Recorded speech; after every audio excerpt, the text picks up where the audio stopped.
சொல்லாத காதல் எல்லாம் கல்லறையில்லா சேரும். நீ விட்டு போற தூரம் எல்லாம் தீயாகும். உள்ளுக்குள்ள கண்ணீரோட போராட்டம் ஆறாத நினைப்ப என்ன கொல்லட்டும். நீ நெஞ்சின் ஓரத்தில் வலிக்கின்ற பாதியா கவிதையில் நான் இனி இல்லையோ. ஆயிரை மனதினை அறிந்தவன் எவனோ.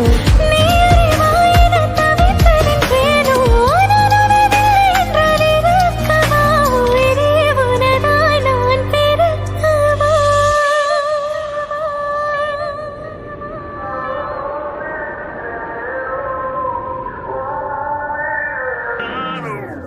உன் கண்ணோரம் விழுந்த உன் நெஞ்சோரம்